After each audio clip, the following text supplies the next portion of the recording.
Hello everyone, and welcome back to Translationborne, the show where we talk all about translation, Bloodborne, and the translation of Bloodborne. This time we're going to begin by returning to Oedon Chapel to talk with the blind beggar who lives there. You may or may not have caught his body language last time, but his immediate response to violence is to cower in silence, which meant we couldn't talk to him before. Now that we've reloaded the area though, we can see what he makes of the old woman's demise. What do you think? Oh, kind hunter. The old girl you sent over. She's dead. Killed, stone dead. Why? Must have been a beast, right? Or do you think someone out there could have... I just don't... Oh... Well... I do know. It's my fault. Oh my... No, I'm pretty sure it was me. Was it a beast? Or could someone from outside have come in and... I just... don't know. No, like I said, it was me. But as far as the translation of those lines goes, I think you can see that this is pretty straightforward in terms of conveying meaning. Where it really shines, though, is as an example of how to handle broken and repetitive dialogue. This can be an especially difficult task because, as I've mentioned before, Japanese sensibilities as to what information to leave out of sentences don't necessarily line up with those of English speakers, so I want to pay close attention to the choices here. First, note how after the first line, where the Chapel Dweller addresses the player character, the English phrasing includes something of a false start. It's not just that old woman you saved, like my more literal version, it's the old girl you sent over. This actually introduces some extra repetition, but it really helps to convey the idea that the Chapel Dweller is having a hard time putting his thoughts into words, and at the same time, it establishes an expectation that he's going to trail off later in the sentence, because he has to start over after he gets the first part out. Actually, the original Japanese includes a pause in the line as well, represented as a comma after tasukete kureta. If this were translated as is, it would essentially read as, that old woman you saved. And while perhaps there's a delivery that could make that not seem too jarring, it doesn't strike me as being quite as natural as the existing translation. But as much as I like the treatment of this line, I find the most interesting approach in a pair of lines that come towards the end of this initial dialogue, and they get echoed if you speak to the Chapel Dweller again. In the Japanese, these lines are presented exactly the same way both times, whereas in English, the way they've been translated is altered based on context. The first time the Chapel Dweller says these lines in English, he opens with, "Must have been a beast, right?" This flows naturally from his previous question of why, and notably involves the player character by ending with the question, right? That's no accident either, as this carries on in the next part of the line with, or do you think? Here, where the Chapel Dweller has opened by specifically greeting the player character, this makes sense. Ironically though, his next line is actually less cohesive in English than it is in Japanese.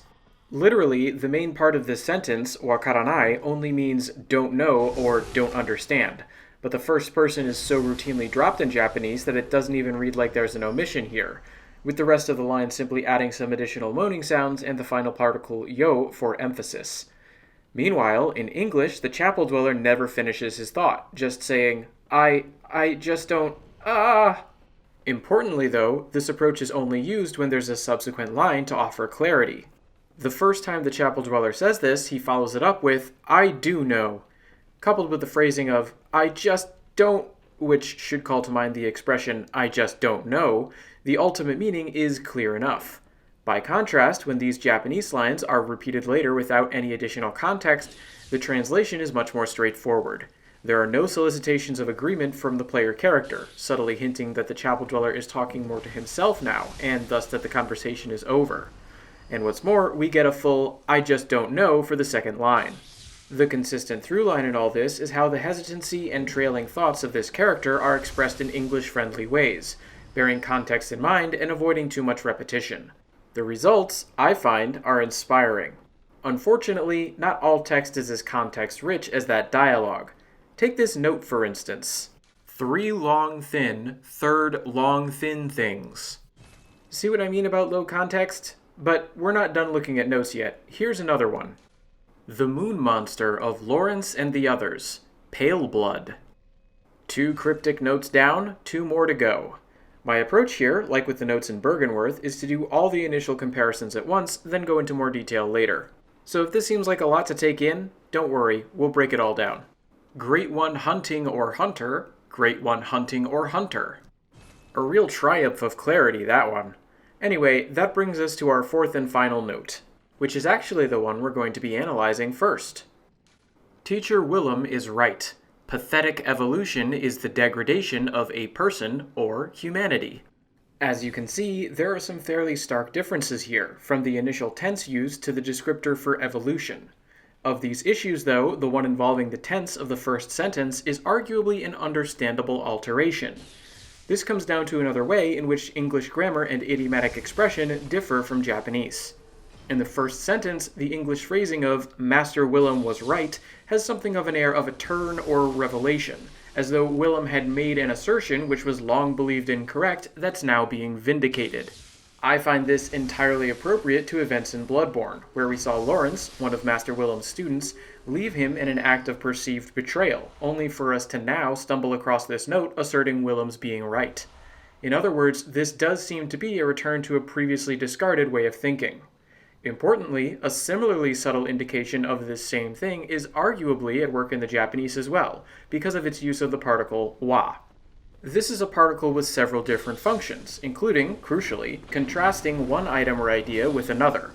For instance, if someone were to ask me, "Margarin wo kaimashita ka?" or "Did you buy margarine?" and I responded with, "Bata wa kaimashita," or "I bought butter," I would be emphasizing that rather than the margarine I was initially asked about, I picked up butter instead.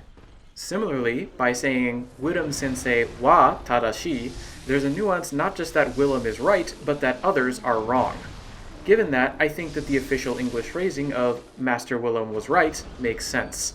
What's harder to make sense of, though, is the translation of the description for the kind of evolution that will supposedly lead to humans' downfall. The Japanese term here is nasakenai, which typically translates as something like pathetic, wretched, or lamentable, though it can also be used in the sense of something being cold, uncaring, or merciless. In the context of Bloodborne, this nasakenai shinka, or pathetic evolution, likely refers to cases where humans transform into something the writer of this note doesn't value, such as beasts. By framing this as evolution without courage, however, the official English specifies something that the Japanese doesn't even bring up. It makes it seem like it's courage that allows for desirable evolution, and appears to condemn transformations involving fear. Now, it is possible that someone could interpret pathetic evolution as cowardly evolution, but this is a pretty big leap, especially without any additional context to specify that it's not some other, more typical meaning of nasakenai that's relevant here. Since this is a potentially important discrepancy then, it's worth considering something we've already seen come into play with the translation of these notes, which is the possibility that the Japanese text was updated after an earlier version was translated into English. The last time I mentioned this was back in episode 50 of Translationborne, but one of the ways to check to see if the Japanese text was changed after the English was locked in is to compare the official English translation to another official translation that was done independently, such as the one used for the Korean version of the game.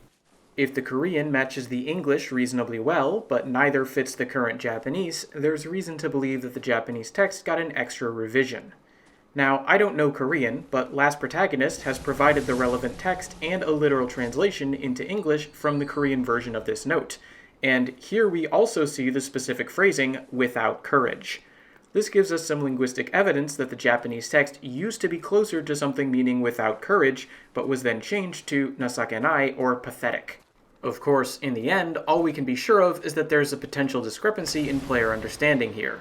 The Japanese text is first asserting that Willem was right, then going on to decry how a type of transformation deemed pathetic or inferior is debasing humanity. The official English captures most of this, but thanks to what may have been an issue with last-minute updates to the Japanese, uses the phrase without courage to describe the undesirable sort of transformation. But that's not the only message where various textual updates Bloodborne received seem to have played a role in creating a discrepancy between various versions of the game. Remember the note that mentioned both a moon monster and the term pale blood?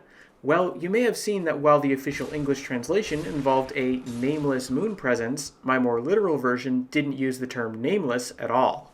This is potentially important because one way for players to understand this note is that it is designating the term pale blood as a way of referring to this moon monster or moon presence. If in an earlier line this same creature is described as nameless though, that may be taken as a way of discounting this interpretation in English. Meanwhile, since the Japanese doesn't contain this detail about the creature being nameless, the idea of pale blood being a way to refer to the moon being comes across much more clearly.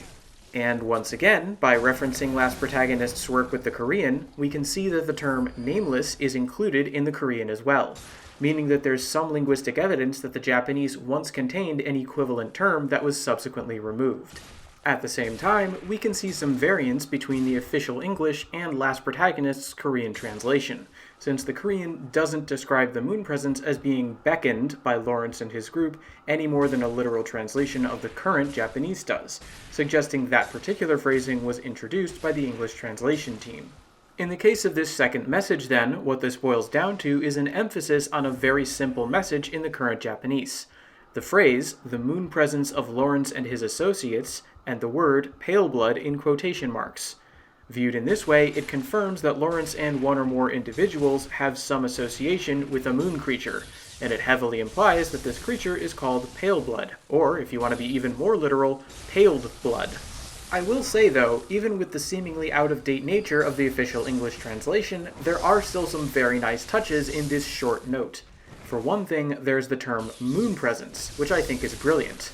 The Japanese characters literally mean something like magic thing of the moon, with mamono, or magic thing in particular, being very vague, since the kanji I described earlier as magic also has an association with evil spirits or demons.